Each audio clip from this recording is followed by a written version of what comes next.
And I'm so thrilled to be joined now by UNLV Associate Professor of Political Science, Dr. Dan Lee out of Las Vegas. Dan, Professor Lee, thank you so much for joining us today. We appreciate it. Sure. Yeah, thanks for having me. How's your brutally hot summer in Las Vegas, Nevada going? Are you jealous of us Northern Nevadans right about now? I think we learned to cope with it. I'm still able to play some golf even in this heat. You just kind of work your way Really? around. Okay. Yeah. You have to get a 3 a.m. tea time just to avoid triple digits? Right. Yeah. Yeah. I see here on your UNLV profile, it says that you are interested in snowboarding. So I imagine you're very much looking forward to getting out on the slopes this winter. There's that too. Yeah, I've kind of given up on that as far as it's a little dangerous. So taking a safer sport in golf, but yeah. Okay. Yeah, fair enough. And not a ton of snowboarding opportunities in Las Vegas. No, you got to go up to Utah, like Brian Head or something like that. Yeah. There we go. Absolutely. Okay. As much as I would love to talk about snowboarding with you for a half an hour, we're talking politics today, which is, of course, your line of work at the University of Nevada, Las Vegas. And the reason we wanted to get you on this week was to chat about third parties and independent candidates because it seems like they might be throwing more of a wrinkle in our 2024 presidential election than they have in years past. Before we get into 2024, though, we'll start with this: third party candidates, independent candidates. Are they spoilers, contenders, pretenders? What kind of role have they played in American politics? Okay, so I think there's two ways of thinking about it. One is in the short term, like right in that election, they're spoilers or they're potential spoilers. They're by and large not going to win elections. And that's kind of the big wrinkle, we're talking about this year is both parties are somewhat worried about, what Robert F. Kennedy Jr., what influence he might have on the election outcome. Right. So in the short term, they can be spoilers, although I will say that's pretty rare. In the long term, and this is where my research, what I look into when I think about third parties, is think about what lasting effects they can have on the major parties. So that Mm, sense, they can have some important lasting effects on the major parties. So for instance, I mean, you go back to early 20th century, thinking about like the Progressive Party, or even the late 19th century with the Populist Party. A lot of their issues were kind of co-opted by the Democratic Party. Okay. And thinking about the last really successful third party candidate in presidential elections with Ross Perot in 1992. And in a lot of ways, his issue positions were co-opted by the Republican Party. Right. So that's kind of their long-term effect that third party candidates can have, is where they bring up some issue that one of the major parties kind of co-ops, takes in as their own to try to win over those third party supporters. dating back to the very beginning of American political history, George Washington very famously kind of warned us about separating into different political parties. And obviously, that is the system that we have now with this two-party system.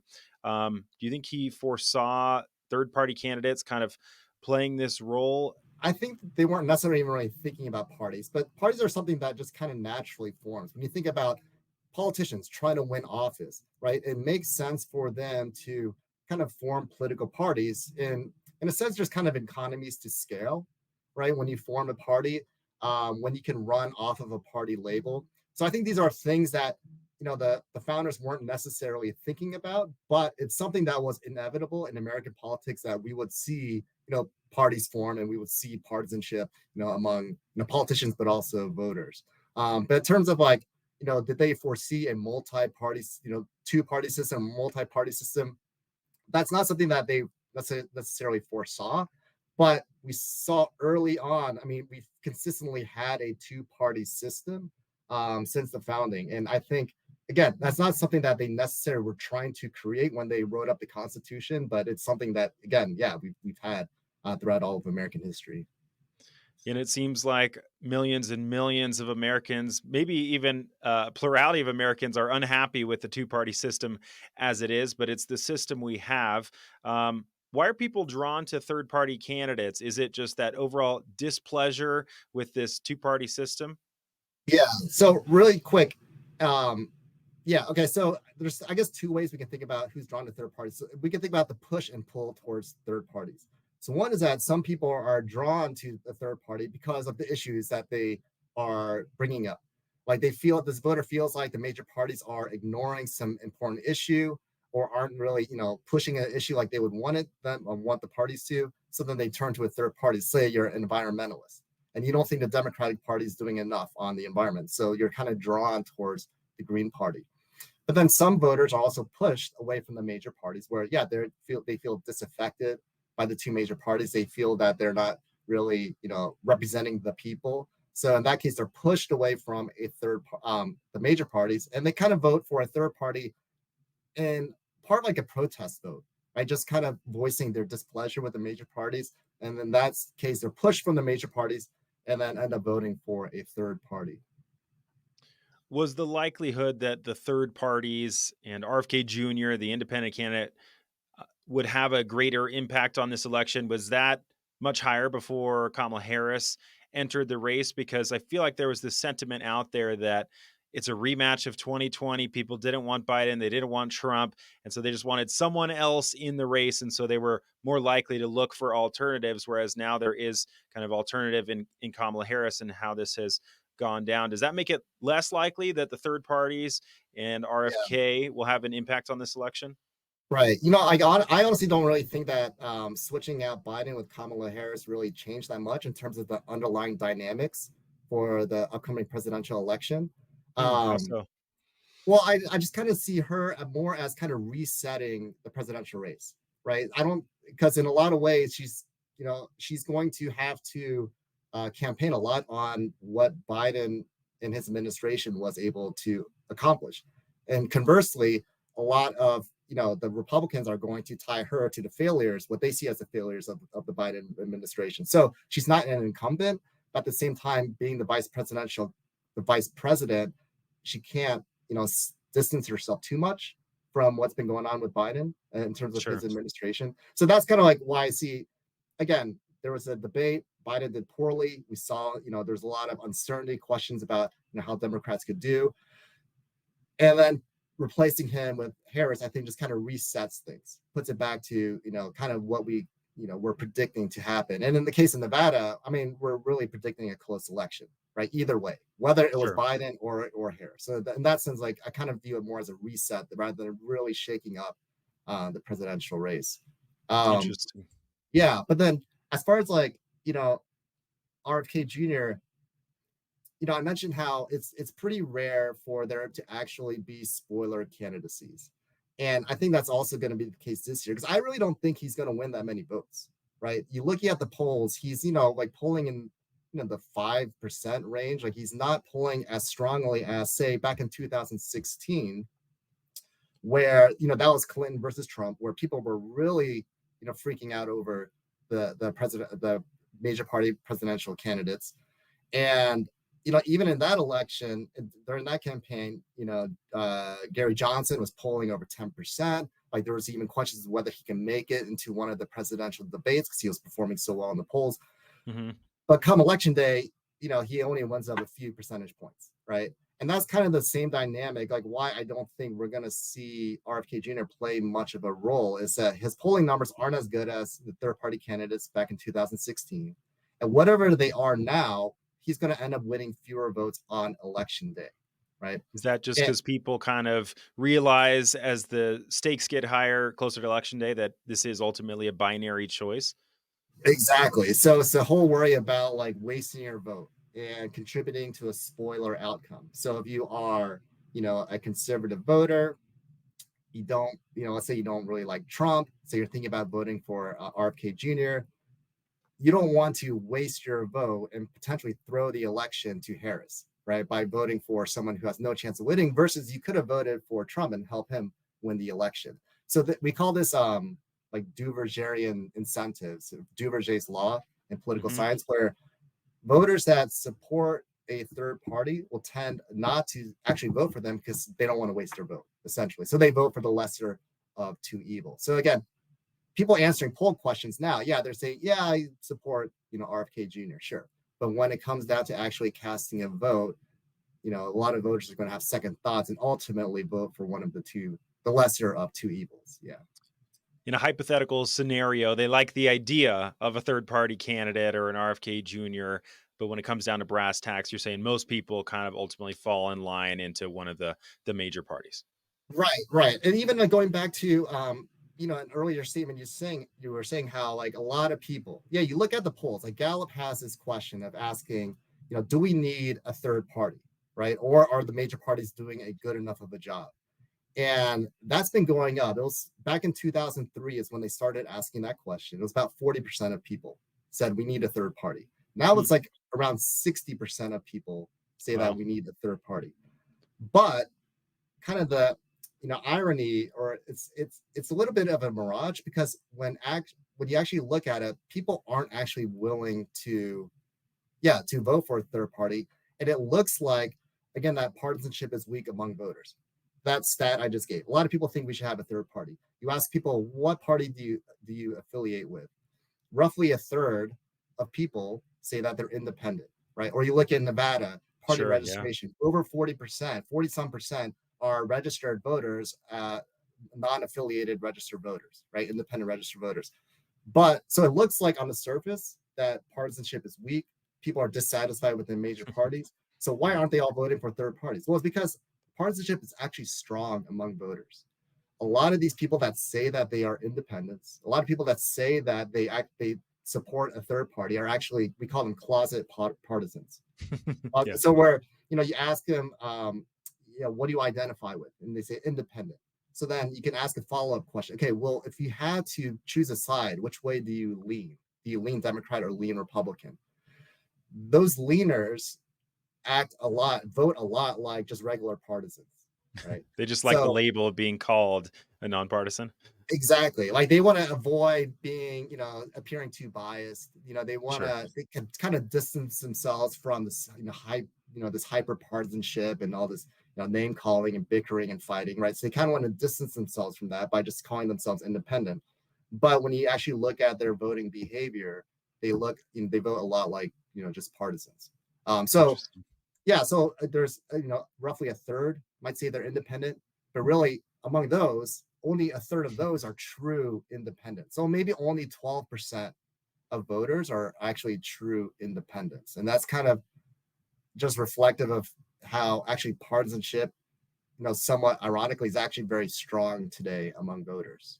Yeah, because you just look at the overlying major number. Wow, 40% of voters are nonpartisans. When it really comes down to use the phrase again, brass tacks, people are choosing one camp. The vast majority of those nonpartisan voters. Let's talk about the Nevada ballot, though, because there are going to be a decent amount of choices on there this year when it comes to the presidential race. Of course, Kamala Harris and Donald Trump, RFK Jr., the independent candidate that we've talked about. There's going to be a libertarian candidate, Chase Oliver, an independent American Party candidate, which is for folks out there different than independent. That's an actual party, IAP. And then potentially the Green Party's candidate, Jill Stein. And then we have the none of these candidates option here in Nevada. I mean, that seems like more options than people have had in years past. So does that mean that there could be more voting for these third parties, or you still are going to stick with what you've been saying, which is that most people will ultimately, when it comes down to it, go Harris or Yeah, Trump? right. Yeah, I think when it comes down to it, people are either going to vote for Harris or Trump. Again, I think by this point, this many years into it, Republicans are pretty comfortable with the idea of Trump, right? Which again, that wasn't the case in 2016. So we saw, Gary Johnson, the Libertarian, do quite well, relatively well in Nevada in 2016. But yeah, there are a lot of these options, but I don't really envision, when you add them all up, that they're going to get much more than 2% of the vote. Yeah. So like just having more options, I don't think is going to contribute to higher turnout and higher number of people voting for those options. Yeah. I was looking back at 2016, and even in that election, Gary Johnson, that was kind of the high watermark year, as you've been talking about, for third party candidate support. And Gary Johnson got only 3.3% of the vote here Right. in Nevada. And we speak of that as an election where these third party candidates did have a huge impact on the outcome. And then you look at other elections, 2020 and earlier, and third party candidates in Nevada are combining for a percent or a percent and a half. And really, Right. at the end of the day, the elections are very close, but usually being decided by a slightly larger margin than Yeah, that. but so actually 2016 is one of those cases. So you start off this our discussion asking whether third parties are spoilers. And 2016 was a case where there was potentially a spoiler outcome. So you can look at the total number of votes that Gary Johnson won, and then you can look at the gap between Clinton and Trump. And hypothetically speaking, if all of the libertarian voters voted for Trump instead, then Trump would have won in Nevada, Hmm. right? Yeah, But that's the thing. That's why it's hard. It's actually hard to tell when there's spoiler outcomes, because a lot of those libertarian people that voted libertarian weren't, Trump supporters, or they weren't necessarily conservative voters even. sure. In the sense we think about, they're fiscally conservative but socially liberal, so they could have, taken a lot of Democratic Clinton voters as well. And Yeah, a coworker reminded me that he was for legalizing marijuana and a big proponent of environmental reforms, and so it's not so clear cut as right. all the these libertarian voters would have voted for Trump. Exactly. So people look at that case like, oh, that's a case where it could have been a spoiler. But, I don't, probably not. It was probably closer 50-50 split as far as, who Johnson was taking votes from. Because you even look back to 2000. So that was legitimately an election, Gore versus Bush, where Ralph Nader, a third party candidate, might have been a spoiler candidate, right? So Ralph Nader was a Green Party candidate.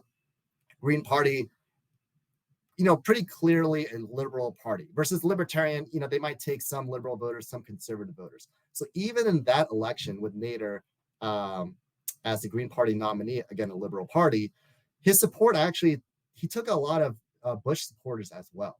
You Hmm. kind of look at his support. There's some studies that are looking at it, and roughly maybe 3/5 of his supporters might have been Gore supporters, 2/5 might have been Bush supporters. So it's not like 90%, 10%, is pretty evenly split, because a lot of people that vote for these third party candidates, they don't really feel strongly one way or the other. Like they're Sure. not necessarily the most ideological. It wasn't like all these environmentalists that were voting for Ralph Nader. A lot of his Mm. supporters were also just people that were just disaffected with the major parties and just wanted to vote, for someone else, right? So even in that election, where it seems like a third party candidate would predominantly take votes from one candidate, that's not necessarily true either, right?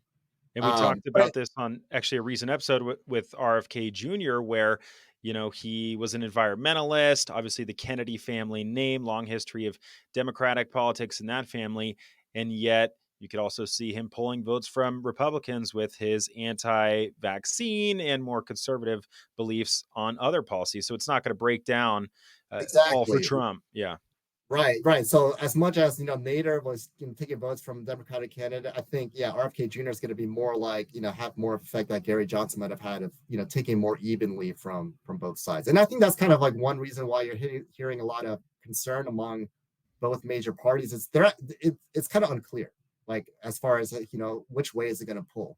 Is it going to be the environmentalists going for RFK Jr., or is it going to be more of these anti-vaxxers that might go for him? So I think, us looking at it, it's a coin flip, 50-50 probably, but that's the type of uncertainty that campaigns don't like. And that's like why there's concern on both sides.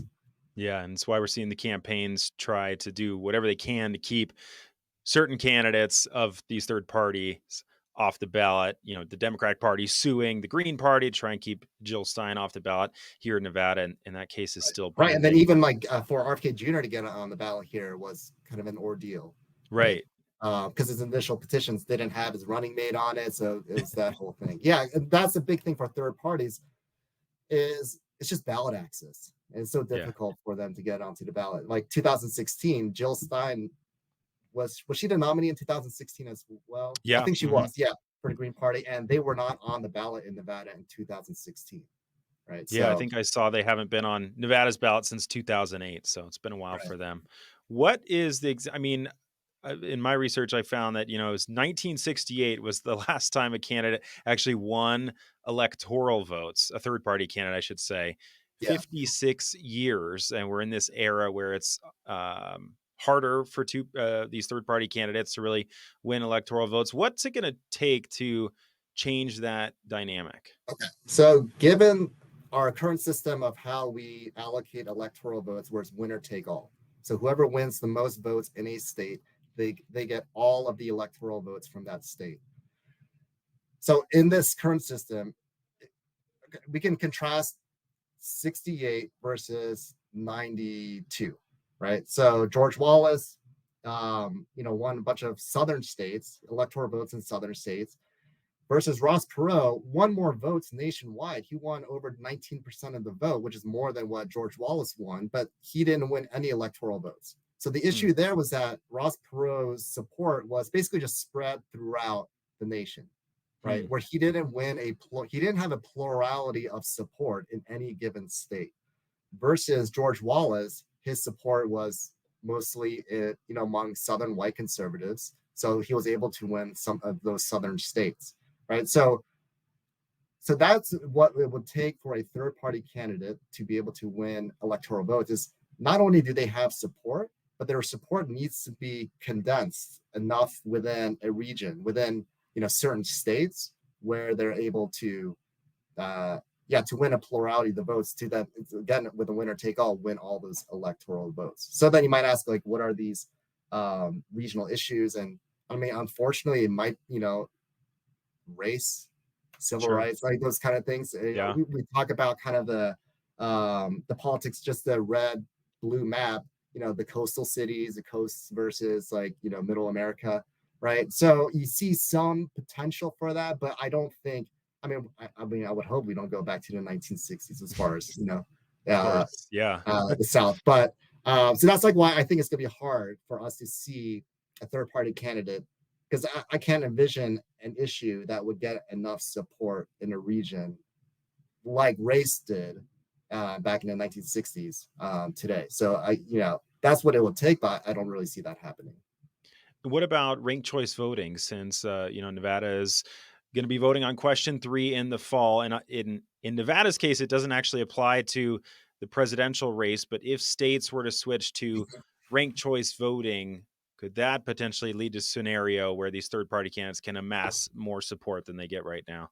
Right. So the answer is yes. So they can definitely get more electoral support because we talked about, why a lot of third party supporters don't vote for a third party when they're actually voting is because they don't want to waste their vote and potentially lead to a spoiler outcome where their less favorite major party candidate wins.